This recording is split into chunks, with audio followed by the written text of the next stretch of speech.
በጣም አሪፍ። በዚህ ሰዓት የኢንትራንስ ፈተና ወሳጅ ከሆናችሁ ወይም ተፈታኝ ከሆናችሁ በ2018 ማለት ነው እንደምታዩት ቀኑ ደርሷል። ስለዚህ ሰኔ 24 ከመድረሱ በፊት ማወቅ ያለባችሁ ነገሮች እነግራችኋለሁ። ብዙዎቻችሁ ልታውቁም ትችላላችሁ፣ ማታውቁም ልትኖሩ ትችላላችሁ። እኔ በ2016 ነው የኢንትራንስ ፈተና የተፈተንኩት። በዚህም ደግሞ አሪፍ ውጤት አምጥቼ ኢቨን ተሸልሜ ነው ዩኒቨርሲቲ ጆይን ያደረኩት እና የነበሩ የማስታውሳቸውን እንዲሁም ደግሞ ያሉ ነገሮችን ሪያሊቲዎችን እነግራችኋለሁ ማለት ነው።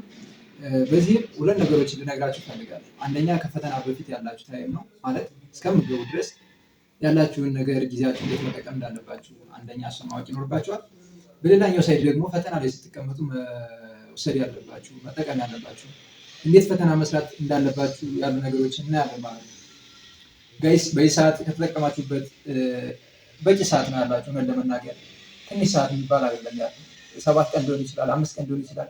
5 ደቂቃ ወይም 5 ሰዓት ብዙ ነገር ያሰራል። ስለዚህ ጊዜ መሽቷል ብላችሁ መዘናጋት መበሳጨት የለባችሁም። ያላችሁ ሰዓት ለመጠቀም ትሞክራላችሁ ማለት ነው። ስለዚህ በሁለት ሴክሽን የነገርኳችሁን ነገር ፈተና ከመግባታችሁ በፊት ማለትም ኦልሬዲ ናቹራሎች ሰኔ 24 እንደሚገቡ ነው እስካሁን ባለው መረጃ ያለው እና ሰኔ 24 ከመድረሱ በፊት በዚህ በቀረችው ቀን ማለት ነው ማድረግ ያለባችሁ ነገሮች ይኖራሉ። ከእነዚህም መካከል መጀመሪያ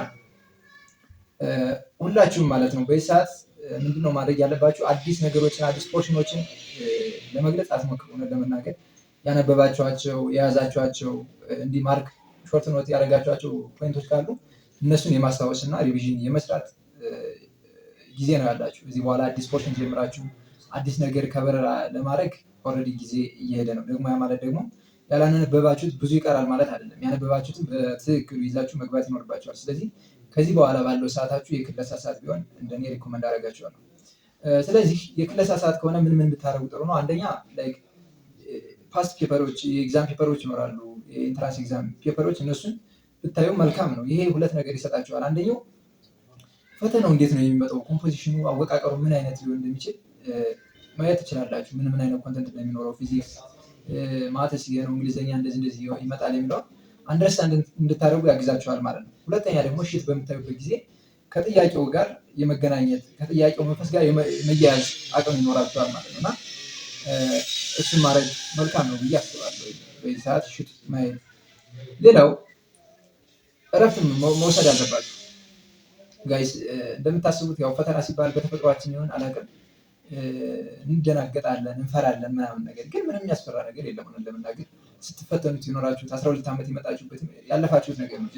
አዲስ ነገር የለውም። ስለዚህ በዚህ ሰዓት ቴንሽን፣ ጭንቀት ምናምን ነገር መኖር የለበትም። ይልቁንስ በለመዳችሁት አይነት ሙድ መሄድ አለባችሁ። ፈተና ደረሰ ላነብ ነው ብላችሁ እንቅልፍ ምናምን እንዳትተኙ የምትሆኑ ከሆነ እሱ ሌላ ቴንሽን ያጋልጣችኋል ማለት ነው። ስለዚህ ምን ብታደርጉ እመክራችኋለሁ? እስካሁን በለመዳችሁት እስካሁን በነበራችሁበት የእንቅልፍ ሰዓታችሁን ሁሉንም ነገራችሁን ተመሳሳይ አድርጋችሁ መቀጠል መልካም ነው ብዬ አስባለሁ። ሌላው ፖዚቲቭ ማይንድ ሴት መያዝ አለባችሁ ጋይስ። አንዳንዴ ላይ ያው ከጓደኛም ከምን የሚጋባብን ኔጌቲቭ ኢነርጂ አለ። እሱ ነገር በጣም ብዙ ነገር ያሳጣናል። ሆነን ለመናገር ብዙ ጓደኞቻችን አስታውሳለሁ፣ ብዙ ጎበዞች ልጆች ነበሩና ፈተና ሲደርስ ግን የሆነ ተደናገጡ ምናምን፣ ከጎን ያሉ ሰዎች ምናምን ይረብሿቸው ነበርና እነሱን በመስማት ማለት ነው ተረበሹ እና ውጤት ሳይሰሩ ነው የቀሩ። ስለዚህ እናንተ ምንድነው ማድረግ ያለባችሁ? አእምሯችሁን ቀና ማድረግ። ጓደኞቻችሁ አጠገባችሁ ያሉት ሰዎች የሚረብሿችሁ ከሆነ በተወሰነ ነገር ሪሌሽንሽፓችሁን መቀነስ አለባችሁ ከነዚያ ሰዎች ጋር ማለት ነው። በተወሰነ መልኩ የሆነ ኢንተራክሽናችሁ መቀነስ አለበት። የሆነ ሰው መጥቶ እንዲህ እያለ የሚያወራባችሁ ከሆነ እናንተ ይጋባባችኋል እና ያው ያነበብኩትን እሰራለሁ በሚል መንፈስ ይዛችሁ ቀና አስተሳሰብ መያዝ ይኖርባችኋል ማለት ነው። ሌላው ሁለተኛው ሴክሽን ምንድን ነው? ይሄ ከፈተና ከመግባታችሁ በፊት ነው። ፈተና ከገባችሁ በኋላም ደግሞ የራሱ ቻለንጅ አለው፣ የራሱ ደግሞ ቴክኒክ አለው የምታልፉበት እና እዚህ ጋር ፈተና ተቀምጣችኋል፣ ኦልሬዲ ገብታችኋል። በዛም ቀን ሆነ በዛም ቀን ናቹራሎቹ ፈጥናችሁ ነው የምትገቡ፣ ሶሻሎቹ ደግሞ ትዘገያላችሁ። ኦልሬዲ ግን ያኔ ፈተና እንደገባችሁ ማለት ነው ማድረግ ያለባችሁ ነገር አለ። ኦልሬዲ ፈተና ላይ ናችሁ ያላችሁት። ስለዚህ ፈተና ክላስ ላይ ቁጭ ብላችሁ ማድረግ ያለባችሁ አንደኛ የመጀመሪያው ነገር ራሳችሁ ተረጋግታችሁ መግባት አለባችሁ። ኦልሬዲ ግቢ የምትፈተኑ ትኖራላችሁ፣ በየትምህርት ቤታችሁ የምትፈተኑ ትኖራላችሁ። ዳዝ ማተር የትም ይሁን የምትፈተኑት ተረጋግታችሁ በስርዓቱ መግባት አለባችሁ። ከዛ ኦልሬዲ ፈተና ይኸው ቀርቦላችኋል። ስለዚህ ምንድነው ማድረግ ያለባችሁ? የመጀመሪያ መመሪያዎችን ማንበብ ይጠበቅባችኋል። አይሜን እዚህ ላይ እንደዚህ ምን ማለት ነው? ትሩፎልስ ይመጣል፣ ወይም ሾርት አንሰር ይመጣል ማለት አይደለም። ኦልሬዲ ቾይዝ እንደሆነ ይታወቃል። የኢንትራንስ ጥያቄ ግን ምንድን ነው የሚለው ጥያቄው ምንድን ነው መመሪያው ምንድን ነው የሚለው ስላችሁ፣ ለምሳሌ እንግሊዝኛውን ሲኖኒም አንቶኒም ሊሆን ይችላል የሚጠየቀው እና ኢንስትራክሽኑ ምንድን ነው የሚለውን ለመረዳት ሞክሩ በተረጋጋ መንፈስ ማለት ነው። ሁለተኛው ታይም ማኔጅመንት ነው። እዚህ ጋር ብዙ ሰዎች ፌል ያደርጋሉ ብዬ አስባለሁ። አድገዋል፣ እኛም አስታውሳለሁ። ኦፍኮርስ ጊዜ የሚያጥራችሁ ኮርስ ሊኖር ይችላል። እንደ ጥያቄው ብዛት አላቅም፣ አዲስ አወጣጥ ኑሮ ይሆን መቶ ይሆን አላቅም። ግን የተወሰነ እንግሊዝኛ ፈተና ስንፈተን አስታውሳለሁ የተወሰነ ሰዓት ሲያጥረን ነበር እና ጊዜያችሁን ለመጠቀም ጋይስ ማድረግ ያለባችሁ 3 ነገሮች አሉ። የመጀመሪያ ባይዘይ 3 አይነት ጥያቄ ነው የሚወጣ ተብሎ ይጠበቃል ኢንትራንስ ላይ። የመጀመሪያው በጣም የወረደ ቀላል የሚባል ጥያቄ ጀስት ዳይሬክትሊ በማየት ብቻ የሚመለሱ ጥያቄ የሚባሉ 40% የሚይዝ ውይይት ያለው ጥያቄ ይመጣል ተብሎ ይገመታል። ቀጣዩ ደግሞ ሚድል ክላስ ያሉ ተማሪዎች ይመልሱታል ተብሎ እንደዚሁ 40% እዛ ውስጥ ነው የሚሆነው። ሌላው 20%ቷ ነች። ይቺ 20% ፎር ቶፕ ለሚባሉ ሰዎች የምትመጣ ጥያቄ ናት እና እናንተ መጀመሪያ መስራት ያለባችሁ በጣም ቀላል ዝም ብላችሁ ዳይሬክት የምትመልሱት ጥያቄ እሱን መመለስ ይኖርባችኋል መጀመሪያ ላይ። ቀጣይ የተወሰነ አስባችሁ የምትመልሱት አይነት የለም፣ እሱን መስራት ይኖርባችኋል። ሲጨርስ ግን ምንድነው ማድረግ ያለባችሁ? እነዛ ከባድ ጊዜ የሚወስዱባችሁን ጥያቄዎች ረጋ ብላችሁ መጨረሻ ላይ በተረጋጋ መንፈስ መስራት ይጠበቅባችኋል ማለት ነው። እዚህ ጋር ጋይስ ከባድ ጥያቄ ሊኖር ይችላል። እንዳልኳቸው 20% ጥያቄ ቶፕ ላይ ላሉ ተማሪዎች ነው ይወጣል ተብሎ የሚታሰበው እና እዚህ ጋር እነዚህ ጥያቄዎች ስትሰሩ አንድ ጥያቄ ላይ የሆነ ደቂቃችሁን ገላችሁ ሌሎችን ክፍት እንዳሰጡ መጠንቀቅ አለባችሁ። ለሁሉም አፕሮቫሊቲ የሆነ ታይም ሰጣችሁት። የማሰሩ ከሆነ ኦልሬዲ አሰሩት፣ የምትሰሩ ከሆነ የምትሰሩትን ይዛችሁ ቀጥሉ። የሆነ ነገር ሞልታችሁ ሲሉ እምቢ ካላችሁ ወይም የማይሰራ ከሆነ እሱን የሆነ ነገር ቀብታችሁ ለፉ ዘንድ የምትሰሩትን አስከትሉ። ከዛ ጊዜ ካላችሁ ተመልሳችሁ መጣችሁ መስራት ትችላላችሁ ማለት ነው። ሌላው እዚህ ጋር ፈተና ስትወስዱ የፈተና የአወሳሰድ ሜትድ አለ ጋይስ። ይህም ኤሊሚኔሽን ሜትድ ይባላል። አይሆፕ ሁላችንም እንትን ብለን አልፈናል ብዬ አስባለሁ። እና ኤሊሚኔሽን ሜትድ ምንድን ነው የሚያደርገው? ወይም ማስወገድ ማለት ነው። አብዛኛውን ጊዜ እንደዚህ አይነት ጥያቄዎች ሁሉም ቾይዞች ተመሳሳይ የሚመስሉበት ታይም አለ።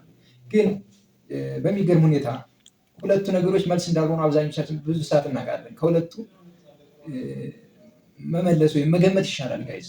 ኢቨን ምንድነው ልላቸው የፈለጉት እዚህ ጋር ማለት ነው 4 ቾይዝ ነው ያለው፣ 5ኛ የሚባል የለም፣ ሌላም የለም። 4 ቾይዝ ኤቢሲዲ ነው ያለው። ስለዚህ ከነዚህ ቾይዞች ውስጥ ሁለቱ ፍጹም አለመሆናቸውን ካወቃችሁ እነሱን ዲስካርድ አድርጓቸው፣ ኤክስ አሉበት አንሰር ሽታችሁ የሆነ ኤ እና ሲ መልስ ፍጹም እንደማይሆን ካወቃችሁ ኤክስ በሉትና ጀስት ከሁለቱም ማመዛዘን ሞክሩ። እንዴት ነው ጥያቄው አጠያየቁ፣ ይሄኛው ለምን አይሆን የሚለውን ከሁለቱ ቢያንስ ባታውቁት እንኳን ገስ ለማድረግ በጣም ቆንጆ እንትን ይሰጣችኋል ማለት ነው እና ኤሊሚኔሽን ሜትድ መጠቀም በጣም አሪፍ ነው። ሌላው ልላችሁ የሚችለው እዚህ ጋር አንሰር ሺት ላይ ሳታከቡ ሳታጠቁ ባታልፉ እመክራችኋለሁ። ምክንያቱም አንሰር ሺት ሳታከቡ ከሰጣችሁት የዛኛውን መልስ አምጣችሁ ልትጨምሩ ትችላላችሁ ከመጀመሪያው ወይም አሳልፋችሁ ልትሞሉ ስለምችሉ ላይክ ጥያቄውን ለምሳሌ 40ኛ ጥያቄ ከሆነ አንሰር ሺት ማነው እዚህኛው ኤግዛም ፔፐራችሁ ላይ ጥያቄውን አክቡት ያደናገራችሁ ካለ በኋላ ልትሰሩ ስለምችሉ። ግን ከዚያ ውጭ አንሰር ሺታችሁ ላይ ይሆናል ብላችሁ የምታስቡትን ነገር አትኩራችሁ ብትሄዱ እመክራችኋለሁ ማለት ነው። እዚህ ጋር ምንድነው ልላችሁ የምፈልገው ነገር አንዳንዴ ራሳችሁን መሆን አለባችሁ። ሰዎችን ማየት የለባችሁም። አንዳንዴ ገና ፈተና እንደገባችሁ ወረቀት ሲጮህ ልትሰሙ ትችላላችሁ። ሰዎች ሊጨርሱ ወይም ሲፋጠኑ ምናምን ልታዩ ትችላላችሁ። በዛ መደናገጥ የለባችሁም ጋይስ። የራሳችሁን ፔፐር ይዛችሁ በራሳችሁ ፍጥነት በራሳችሁ ፔስ መጓዝ ይኖርባችኋል። እንደዛ ካልሆነ ገና ስንት ደቂቃ ነው አክቹዋሊ የሆነ ሊሚት አለው፣ ግን ከ30 ደቂቃ በፊት መሰለኝ መውጣት አይቻልም የሚል አለ። ከዛ ግን በ30ኛው ደቂቃ ጠብቆ 30ኛውን ደቂቃ የሚወጣ ተማሪ አለ። በዚህ ሰዓት እናንተ መደናገጥ የለባችሁም። ጀስት ታይማችሁን በአግባብ ለመጠቀም ሞክሩ። ደን በራሳችሁ ፍጥነት በራሳችሁ ፔፐር ላይ መሆን አለባችሁ። ገና በ30ኛው ደቂቃ ስለወጣ እናንተ ሊረብሻችሁ አይገባም ማለት ነው። ሌላውና መጨረሻው ላይ እዚህ ጋር ማሳሰብ የሚፈልገው ፈተና ኦልሬዲ ተሰጣችኋል፣ ገብታችኋል። ስለዚህ ፈተና ከተሰጣችሁ በኋላ ይሄው ፔፐራችሁ አለ፣ እርሳሳችሁ ምናምን ላዲሳችሁ ይሆንና ስለዚህ ጸሎት አድርጋችሁ ብትጀምሩ ሪኮመንድ አድርጋችኋለሁ። ከምንም በፊት ጸሎት የምትጸልዩት ጸለያችሁ 2 ደቂቃ ሊሆን ይችላል፣ 3 ደቂቃ ሊሆን ይችላል፣ የትም አያመልጣችሁም። ስለዚህ እንትን ከማለታችሁ በፊት ጸሎት አድርጋችሁ ብትጀምሩ እመክራችኋለሁ። ወንድማዊ ምክሬ ነው። ጥያቄ ካላችሁ ወይም ደግሞ ሌላ እንዲሰራላችሁ የምትፈልጉት ነገር ካለ አሳውቁኝ ኮሜንት ላይ፣ በሌላ ነገር እመልሳለሁኝ። አይዊሽ መልካም ነገር እንደምታመጡ እመኝላችኋለሁ ጋይስ።